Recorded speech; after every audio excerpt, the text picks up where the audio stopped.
I love that these motherfuckers that know that Trump is a frumpy, flabby, basically just like a burlap sack filled with misshapen dough. I love that even though they know that, they've seen that, somehow in their minds, he still exists as this perfectly chiseled, insanely fucking ripped being.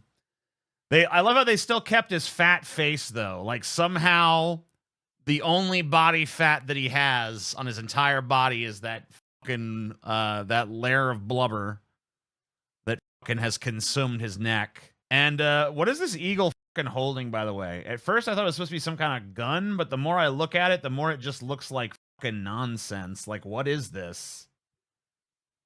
I think it's supposed to be some kind of firearm, but like the shape of it defies all reason. Also, the eagle has 3 wings. I don't know if you noticed that. 1 wing, 2 wing, 3 wing. Definitely some AI generated shit. But like, if you're gonna do AI generated shit, which, like I said, I've been messing with lately for characters from my book to just get some like basic character designs done. Like, I understand that AI makes some mistakes, but you gotta fucking fix that shit. And like a 3-winged eagle, you'd think that would be one you'd fucking notice. You'd be like, oh shit, that eagle has too many wings. Better try again, you know?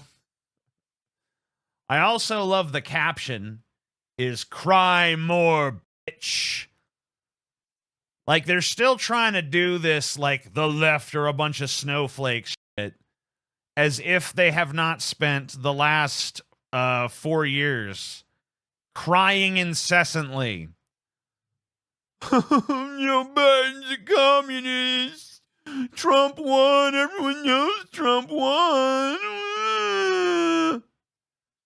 You know? As if they don't cry nonstop about every piece of media that shows a black person, every piece of media that stars a woman, every piece of media that doesn't conform 100% to their right-wing sensibilities is endlessly cried about. Video games are woke now. And then they got the nerve after that fucking all that blubbering and all that moaning to the point where we're drowning in these motherfuckers' tears. After all of that, they got the nerve to fucking post this shit. Cry more, bitch. Hey, if you like this clip, you might like the full stream, which I do every Sunday, more or less, over on the Pessimist Productions Patreon, link down below. Thank you kindly. Here is 5 truths liberal trolls on X fucking hate. Get ready for some truths, you guys. George Floyd OD'd is the first of the truths.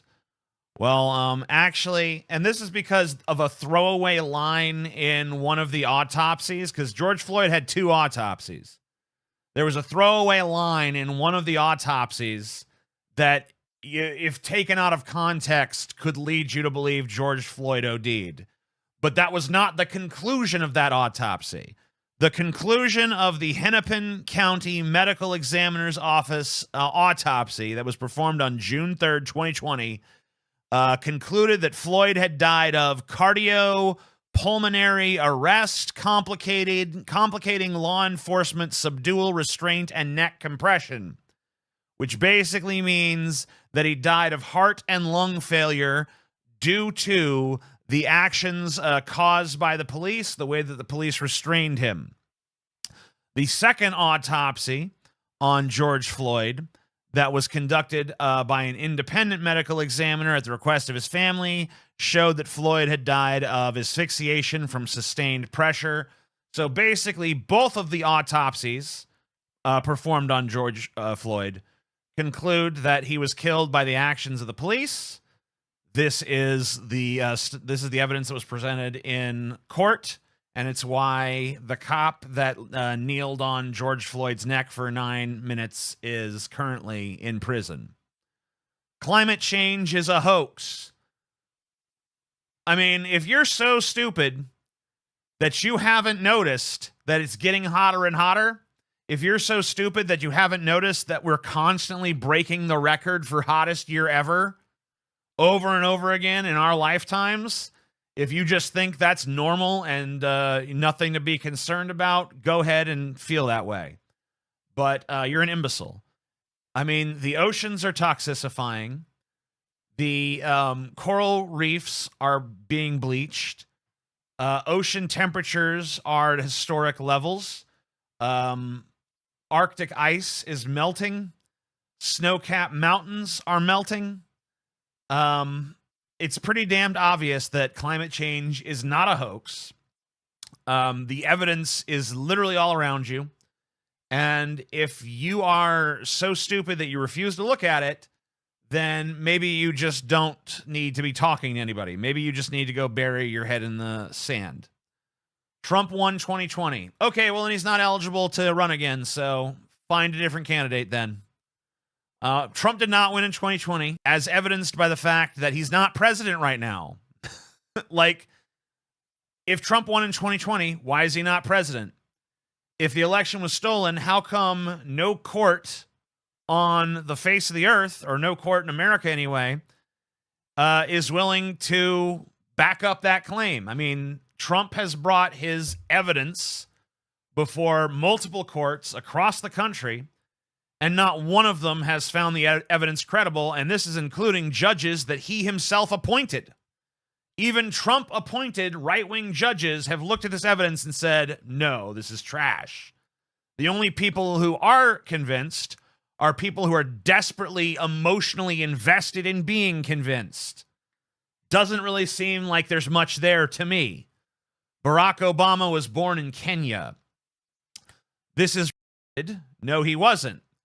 Barack Obama was born in Hawaii. There's even newspaper clippings from around the time of his birth that mention his birth. There's birth announcements in the paper. Like, did they go back and alter every old newspaper to make it seem as if Obama was born in America?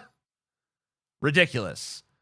COVID masks and vaccine didn't work. I guess that you could say the vaccine was not nearly as effective as people had hoped it would be, but it did show efficacy. As for the COVID masks, I mean, that's just stupid. Of course they worked. I mean, cough into the open air and little particles of spit go everywhere. Cough into a mask and the particles of spit are stopped by the mask. If you have COVID-19, there is COVID-19 in that spit. So a mask that stops that spit from flying onto other things and other people, of course that has effectiveness. To think it doesn't, you'd have to just be an imbecile. All right, here's an AI-generated image of a man reading a Bible, and everyone's laughing at him. You know, he's calm, he's serene, he doesn't care, but everyone behind him is just laughing their heads off and even filming him like it's an event, you know? It says, I don't care who it ticks off. I'm saying it anyway. I truly believe the Bible is the most important book in the world. Amen. What a bold and courageous statement for you to say in a country that's 80% Christian. You want to know what would happen if a guy in a public place was sitting there reading the Bible? You want to know what happened to that guy? Nothing. Do you want to know how many people would openly start laughing at that guy and mocking him? Zero. What is with this gigantic persecution complex? Why do you guys feel the need to invent this victim narrative for yourselves? What is it about this that's so appealing to you? I love how right-wingers, when people actually have a legitimate claim to being victimized and oppressed, they're uber dismissive, like, shut up. Right, baby. But then they feel the need to completely whole cloth just make up some victim narrative for themselves.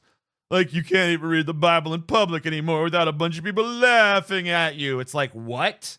Yes, you can. No one's laughing at you for reading the Bible. Even I wouldn't laugh, because I know I live in an 80%, even if I think it is ridiculous, which I do, I know I live in an 80% Christian nation, so a person reading the Bible is not even remotely strange. Brian Wojak says, "You are a Nazi." Chad Wojak says, "No, I want less government. Nazis wanted more government. Kinda like you." Okay.